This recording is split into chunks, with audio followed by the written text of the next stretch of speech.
ఉమ్మడి కృష్ణా జిల్లా తిరువూరులో ఈసారి ఎవరు గెలవడానికి అవకాశాలు ఉన్నాయి. తిరువూరు అనేది ఎస్సీ రిజర్వ్డ్ ప్లేస్. ఇక్కడి నుంచి వైసీపీ తరపున స్వామిదాస్ గారు పోటీ చేస్తున్నారు. టీడీపీ తరపున కొలికిపూడి శ్రీనివాస్ గారు పోటీ చేస్తున్నారు. సో వైసీపీ తరపున పోటీ చేస్తున్న స్వామిదాస్ గారికి కలిసి వచ్చే అంశాలు, ఇక్కడ వైసీపీ అమలు చేసిన సంక్షేమ పథకాలు ఈయనకు బాగా కలిసి వస్తాయి. అలాగే ఎంపీ కేశినేని నాని గారి సపోర్ట్ పూర్తిగా ఉండడం ఈయనకు కలిసి వచ్చే అంశం. కేశినేని నాని గారు ఈయన ఇద్దరు ఎలక్షన్స్కి ముందే తెలుగుదేశం వీడి వైసీపీలో జాయిన్ అయ్యారు. సో కేశినేని నాని గారు విజయవాడ ఎంపీగా పోటీ చేస్తున్నారు, ఈయన తిరువూరు ఎమ్మెల్యేగా పోటీ చేస్తున్నారు. సో నాని గారికి తిరువూరులో కొంత పట్టు ఉండడం కూడా స్వామిదాస్ గారికి కలిసి వస్తున్న అంశంగా చూడొచ్చు. ఇక మూడోది, వరుసగా 3 సార్లు ఈయన ఇదే నియోజకవర్గంలో ఓడిపోయి ఉన్నాడు.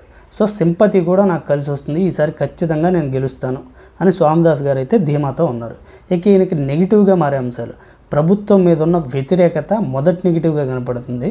ఇక రెండో వ్యతిరేకత అయితే అక్కడ సిట్టింగ్ ఎమ్మెల్యేగా ఉన్న రక్షణ్ నిధిని కాదని ఈయనకి సీట్ ఇవ్వడంతో రక్షణ్ నిధి సరిగ్గా సపోర్ట్ అయితే చేయట్లేదు ఈయనకి.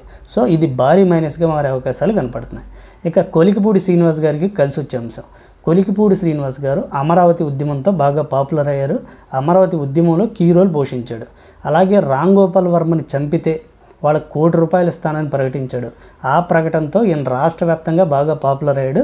సో తెలుగుదేశం ఆయన్ని బరిలో దింపింది ఇక్కడ. సో ఆయనకు కలిసి వస్తున్న అంశాలు చూస్తే ఇక్కడ నియోజకవర్గంలో ప్రభుత్వం మీద ఉన్న వ్యతిరేకత బాగా కలిసి వస్తున్న అంశం. తెలుగుదేశం పార్టీ ఎట్టి పరిస్థితుల్లో ఈసారి ఇక్కడ గెలిచి తీరాల్సిందే అని బాగా కష్టపడి పనిచేస్తుండడం కూడా ఈయనకి కలిసి వచ్చే అంశంగా చూడొచ్చు. ఇక ఈయనకి కలుగుతున్న మైనస్ ఏంటంటే స్థానికుడు కాదు అనే టాక్ ఉండడం కూడా ఈయనకి మైనస్గా కనపడుతుంది. సో ఓవరాల్గా వీళ్ళిద్దరి మధ్య పోటీ అనేది హోరాహోరీగా ఉంది. అయితే కొలికిపూడి శ్రీనివాస్ గారు కలిసి వస్తున్న అంశం ఏంటంటే తెలుగుదేశం పార్టీ జనసేనతో పొత్తులో ఉండడం వల్ల ఇక్కడ డిసైడింగ్గా ఉన్న కాపు ఓటు బ్యాంక్ అనేది తనకే పోలరైజ్ అవుతుంది. సో తెలుగుదేశం పార్టీకి కాపు ఓటు బ్యాంక్ కంప్లీట్గా టర్న్ అయ్యే అవకాశాలు కనపడుతున్నాయి. సో దీంతో కొలికిపూడి గారే గెలుస్తారు అని కొంత టాక్ అయితే స్ప్రెడ్ అయింది. ఎందుకంటే ఎస్సీ ప్లేస్ కాబట్టి ఎస్సీ ఎస్టీ ఓటర్స్లో డివైడ్ వచ్చే అవకాశాలు అయితే కనపడుతున్నాయి. సో ఇక్కడ కమ్మ సామాజిక వర్గానికి ఒక 16-17 వేల ఓట్లు ఉన్న 25 వేల ఓట్లు దాకున్న కాపులే డిసైడింగ్ ఫ్యాక్టర్. జనసేనతో పొత్తులో ఉండడం వల్ల కాపు ఓటు బ్యాంక్ కంప్లీట్గా నాకు టర్న్ అవుతుంది అనే నమ్మకం కొలికిపూడి గారిలో ఉంది. సో కాపు ఓటు బ్యాంక్ కనుక కంప్లీట్గా ఇటు టర్న్ అయితే ఖచ్చితంగా కొలికిపూడి గారు గెలిచే అవకాశాలు ఉన్నాయి. ఒకవేళ కాపు ఓటు బ్యాంకులో కనుక స్ప్లిట్ వస్తే అది స్వామిదాస్ గారికి అడ్వాంటేజ్గా మారే అవకాశాలు అయితే కనపడుతున్నాయి.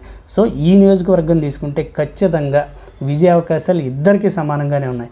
ఎవరు గెలుస్తారు ఎవరు ఓడతారు అనేది ఖచ్చితంగా రిజల్ట్ రోజే తేలుతుంది. విజయ అవకాశాలు అయితే సమానంగానే కనపడుతున్నాయి.